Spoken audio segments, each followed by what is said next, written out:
Lundi 7 novembre, il est 12h30 et c'est la bousculade à la Fnac de Rennes. Le prix Goncourt des lycéens 2011 a été attribué à Carole Martinez pour son roman Du domaine des murmures, publié chez Gallimard. Une expérience unique pour ces lycéens venus de toute la France. Un engouement médiatique et un grand bonheur pour la lauréate de l'année, Carole Martinez, qui se souvient du moment où elle a appris la bonne nouvelle. J'ai pris le téléphone et donc l'eau coulait et là j'ai entendu et ça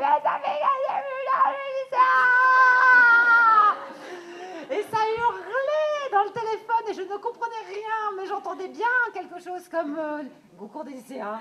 C'était extraordinaire quoi, c'était extraordinaire. Je crois que j'ai un peu pleuré. Tout a commencé 2 mois auparavant. En septembre, quelques lycéens parisiens sont reçus par les académiciens pour la présentation des 15 livres en compétition.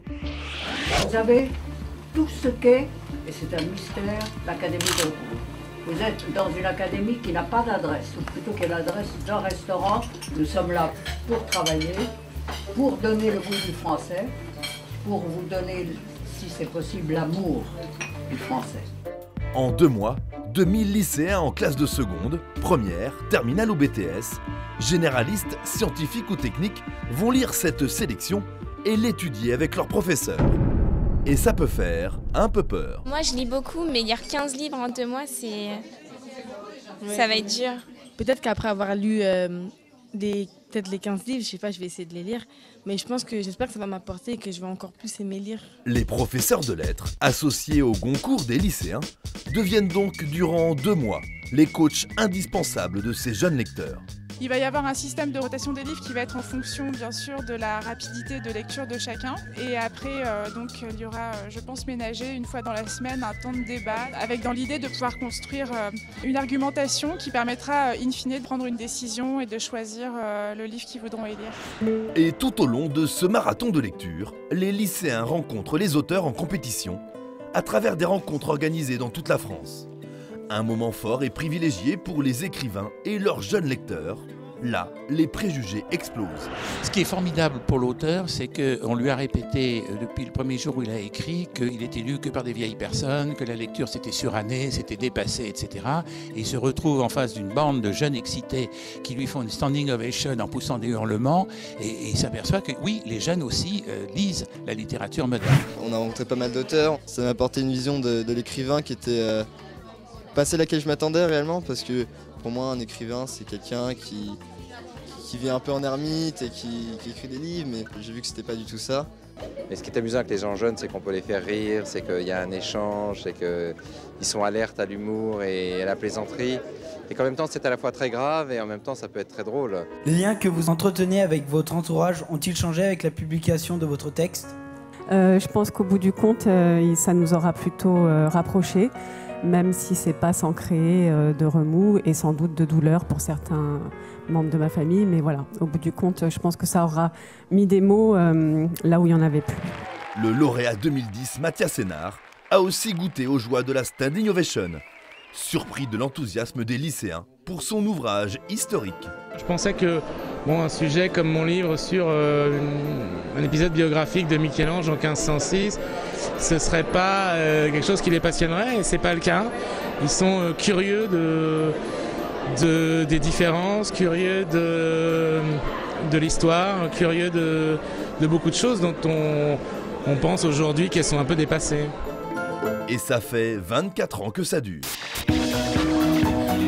En 1988, Éric Orsena fut le premier à recevoir le Goncourt des lycéens pour l'exposition coloniale. Le prix Goncourt des jeunes rennais a été attribué à monsieur Éric Orsena, monsieur Jean Vautrin, Françoise Lefebvre, monsieur Pierre Combesco, Anne Biazensky, Claude Pujade Renaud, pour son roman Belle-Mère, André Makin, Nancy Houston, Jean-Pierre Milovanov, Jean-Marie Lacartine, Amadou Kourouma, Chensa pour son roman La joueuse de Go, Laurent Godet, Yann Appéry, Philippe Grimbert, Sylvie Germain, Philippe Claudel, Catherine Cusset, Jean-Michel Desnassières. Le prix Goncourt des lycéens en 2010 est attribué à Mathias Sénard. Le Goncourt des lycéens, un véritable événement littéraire créé par la Fnac et le rectorat de Rennes avec la bienveillance de l'Académie Goncourt et accueilli par la ville de Rennes.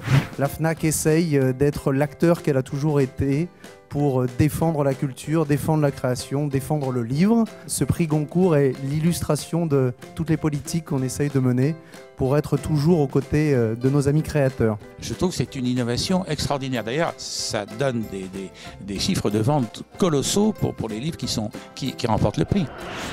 Et en une vingtaine d'années, le Goncourt a aussi suscité des vocations parmi les anciens jurés du concours. Soit le métier de libraire, soit le métier de bibliothécaire, soit de travailler dans le monde de l'édition. Donc c'est quelque chose qui est important à un moment de leur cursus scolaire, qu'ils aient la possibilité d'une rencontre qui peut être très déterminante sur leur avenir. Franchement, c'était génial, j'ai pu rencontrer plein de personnes, plein de gens qui partageaient la même passion que moi, la littérature. J'ai pu rencontrer des auteurs aussi, et puis plein de journalistes. Moi, je travaille dans le journalisme, donc voilà, c'est super intéressant. Si le Goncourt des lycéens joue dans la cour des grands, il garde toutefois sa fraîcheur et sa spontanéité grâce à ses 2000 jeunes jurés, motivés et parfois bouleversés par la découverte de la lecture ou par une histoire qui les touche en plein cœur. J'ai rencontré mon écrivain préféré, Morgan Fortes, qui a écrit tout de suite. Ce livre est passionnant parce qu'il parle à la fois de la banlieue, de tout ce qu'il y a dans la banlieue, et il nous décrit franchement, il montre ce que nous on n'arrive pas à dire. Et c'est vraiment ce qui m'a passionné dans ce livre. Et ce qui est bien, c'est que ça m'a donné envie d'écrire. Sincèrement, c'est 2 mois qui sont passés à une vitesse folle, super enrichissant au point de vue personnel, mais même je pense au point de vue de la classe. Tout à l'heure, il y a une lycéenne qui est venue me voir et qui m'a dit « je lis jamais ». Et j'ai lu votre livre et ça m'a bouleversée. Alors pour des raisons qui m'étaient très personnelles, très intimes, mais c'est un moment d'une émotion intense au moment où on vous dit ça. Moi avant, je n'aimais pas lire et ça a vraiment entre guillemets changé ma vie parce que maintenant j'aime beaucoup la lecture et ça m'a permis de rencontrer d'autres auteurs que je ne connaissais pas du tout avant.